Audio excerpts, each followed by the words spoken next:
This is Candymonium at Hershey Park, and this is my first true hypercoaster, meaning this ride is over 200 feet high. So does size really matter? Let's find out.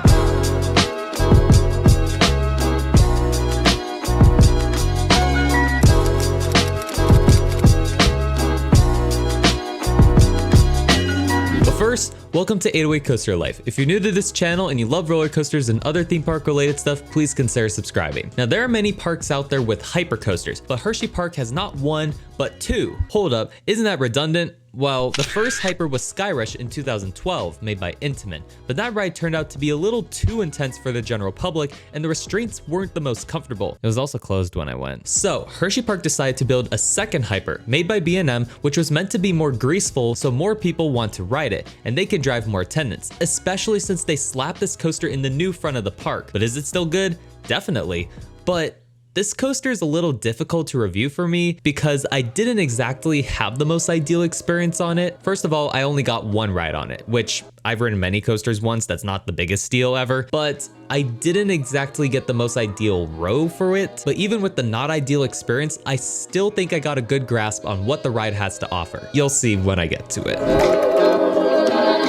Now, Hershey Park wanted to make this ride popular, so they slapped this ride in the front of the park, they even purchased new land for it, and they made it a candy theme, which ironically is not seen in most rides in this park. Of course, this ride has excellent presentation. The plaza with the Kisses fountain gives you a great view of the panoramic turn on the ride, and you can see most of the ride in the distance. It really complements Chocolate Town, the area of the park it's in. If you've ever been to Hershey Park in recent years, you'll know that their tactic worked. At least when I went, this ride always had a long line, so I would recommend ride in the afternoon, get fast track, or watch the app. Everyone goes to this ride first thing in the morning, so you probably shouldn't do it in the morning unless you have fast track. The queue involves an indoor section with candy art on the walls and ceilings. I will warn, it can get hot in there. There isn't exactly AC or even fans in there, but hopefully you won't be in there for too long as this ride has good capacity. When you get to the station, I should note that you may be assigned the row. At least in my case, on my one and only ride, I was put in row 3. That's rough, buddy. Yes, I could have gotten another ride on it, but there was also a lot I wanted to do at the park that day, and the park was very busy, so unfortunately I just couldn't get around to riding it again. If I were to recommend a row, I would say go for the back row, as I would imagine the first drop is very good in the back, but I would also recommend a front row ride, just because of the views, and also some moments could potentially be better in the front. Now, the great thing about this ride is since it's a B&M hyper, you'll get B&M's clamshell restraints, which are one of the best and most comfortable lap bars I've ever experienced. I don't remember which train I was on. I know there's 3. There's the Kisses one, the Reese's one, and the Twizzlers one. I'm pretty sure there are bins on the ride platform as well, so no need for a locker. This ride has a max height of 210 feet and drops at a vertical angle of 77.3 degrees. It has a top speed of 76 miles per hour and goes through 4,636 feet of track in 2 minutes and 26 seconds. So you start off the ride by going up its lift hill, obviously. It has a nice view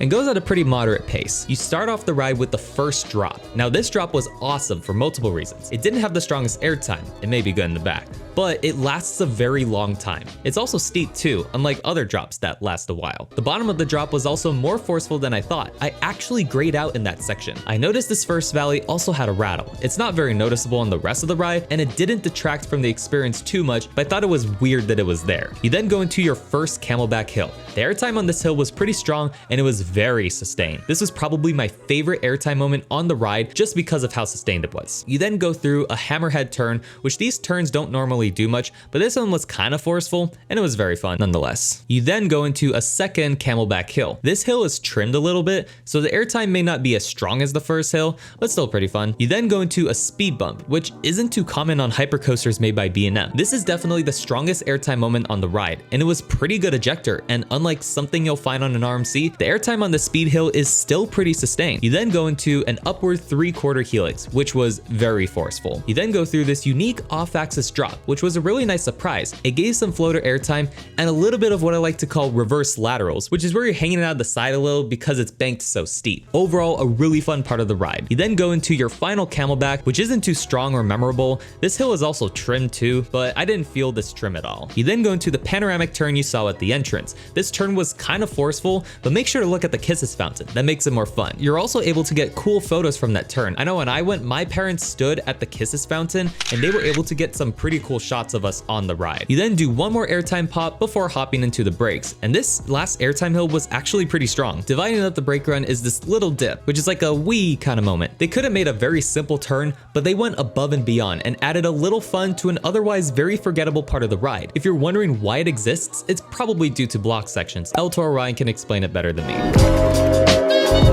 As I mentioned before, this coaster does have a rattle in some sections. Normally this isn't too bad. Some B&Ms have rattles, except Great Bear, another B&M in the same park, ran smoother than this ride, and that ride is 22 years older than Candymonium. I also rode Candymonium when it was only 1 year old. To be fair, I didn't think the rattle hindered the ride experience, and keep in mind, Candymonium goes a bit faster than Great Bear, which probably contributed to its rattle. I wish the end was a little more intense. The fountain turn can stay the same, but maybe make the hill right before it stronger. But this ride was still more forceful than I expected, especially in some of the valleys. This is still one of the most fun coasters I've ever ridden. While the ride stats don't make it necessarily a better ride, they do impact the ride experience. Elements are more drawn out because of the speed, but can be more dynamic. Speed definitely plays a factor. It's harder to have RMC-like elements on the scale. I mean, yeah, there are RMC hypercoasters, but not everyone is RMC. I definitely enjoyed the airtime on this ride because you're out of your seat longer. Coasters generally feature two types of airtime. There's floater and ejector. Floater airtime is weaker but more sustained, while ejector airtime is stronger but doesn't last nearly as long. Both types are great in their own ways. Don't get me wrong, I do like getting my thighs nearly bruised by Twisted Colossus's strong ejector airtime, but I also like being out of my seat for almost 5 seconds, even if the airtime itself isn't the strongest. I would like to try airtime in between floater and ejector. I'd say that would probably be the Goldilocks of airtime. Overall, the pros are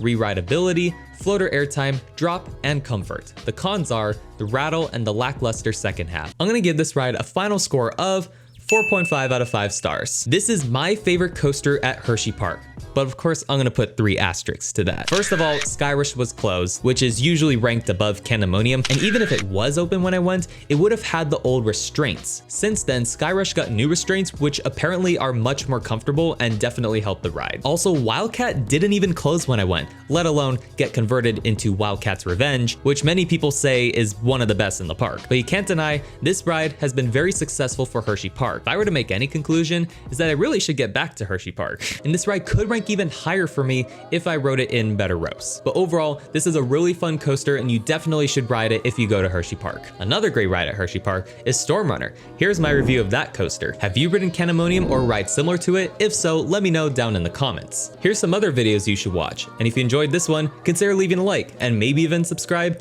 Thank you all for watching. I'll see you next time.